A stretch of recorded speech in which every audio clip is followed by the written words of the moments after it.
Even when you feel low, you can still go. Even when you feel slow, you can still go. Even when there's no hope, you can still go. I never answer to no, man, I still go. Go, go, go, go, go, go, go, go, go, go, go, go, yo, go, go, go. Hustle hard, hustle every single day. Hey guys, this is Just One Guy, and I'm back with another update on Project Hermes. Now, for a while, I've been trying to get the movement and the camera right on this, but whenever you're dealing with something that's three-dimensional and you have to deal with rotations and transforms in Unity deals with it very weird. So I haven't been able to move forward on the project just because I've been trying to get the movement exactly right. This week, the particular problem, well, one of them was, if you see I jump here, let me just zoom in so you can see the issue a little bit better. You can see when I'm walking around, it's pretty smooth, and that's because the camera is updating on a fixed update. But when I jump, you can see it becomes kind of glitchy. That isn't the frame rate or the computer. It's actually pretty smooth. It's not choppy. It's running at 60, 70 frames, and that's just because I locked it at that frame rate. But you can see it's jumpy. When I jump, it's choppy, and that's because when I jump, I'm not using the fixed update. Now, I couldn't really find a solution for this because the only temporary solution I could find is just to put the camera to update and late update. But then it will be choppy when I update the fixed movements. I think I got it right here. Let me see. And you can see now updating on late update, and it's making it choppy when I do that, but the jump is smoother. Still a bit choppy. And as you can see right there, that's the first problem I ran into, and there's no real solution for it because Unity just is weird whenever you're dealing with just moving something across the screen or something following something. The second problem I ran into is when I try to create a click to move system. Now this seems simple, and the way I programmed it is simple. I don't know why this does this. Let me just have it run. But I set this up so it could climb on top of buildings using climb points. And sometimes it works and sometimes it doesn't. And I have no understanding of why it does. See, it's not supposed to be going that fast. It's supposed to look a little smoother. And when I use the NPC, it does do that. But when I use the player character, it doesn't. And I have no idea why it does or doesn't do that. Go at the speed it's supposed to. And sometimes it just won't let me put the pointer down correctly. This pointer is supposed to go wherever the mouse is going, but sometimes it just changes it, like right there. I didn't click on that. It just did it. See? Even if I hold the mouse down.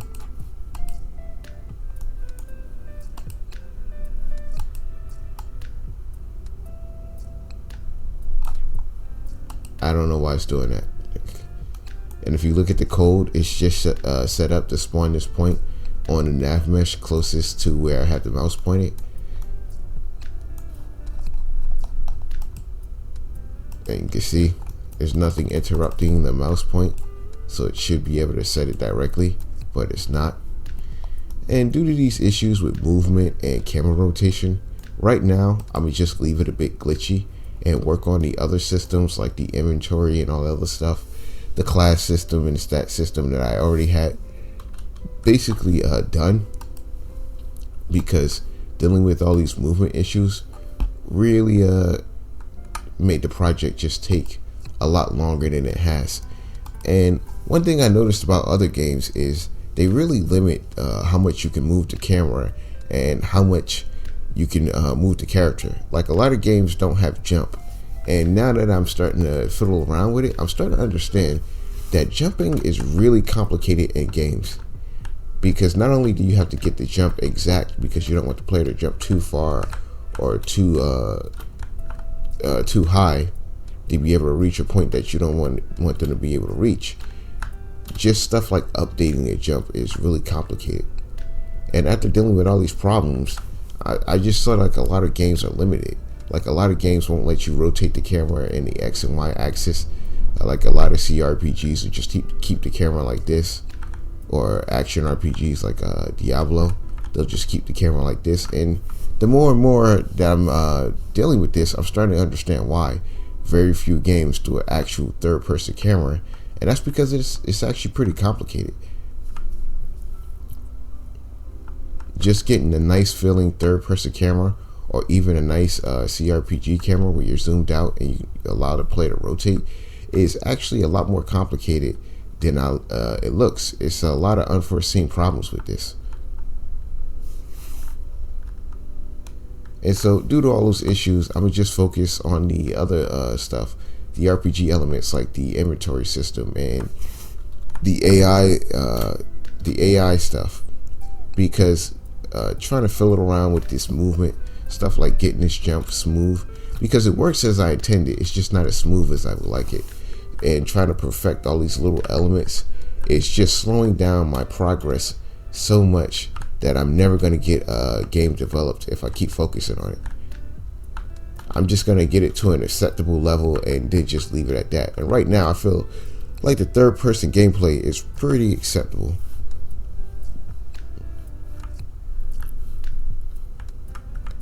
But right now I've just been spending months dealing with this, and I'm just not really making the type of progress that I want to make.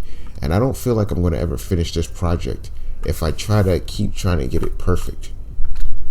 Where right now it's at an acceptable level, but kind of janky to the point where I wouldn't really like it to be like this, like that jump right there. If I hit the button, I wanted to jump up at least a meter. And if I held it, I wanted it to jump a little bit higher. But I couldn't quite get it that way, just because of how the jump works. And the reason I wanted it like this is because when you update your strength and the jump speed and jump strength, he can actually jump further. And I wanted to implement that into the game, so when the player raises his level, the player can actually jump higher and further, but it didn't make the jump completely unusable. But now I see that it's pretty okay like this, and I'm not gonna fiddle with it trying to get it exactly perfect, because it's just gonna take too long. If anything, I'll fix these little elements at the end of the project and just leave it for now.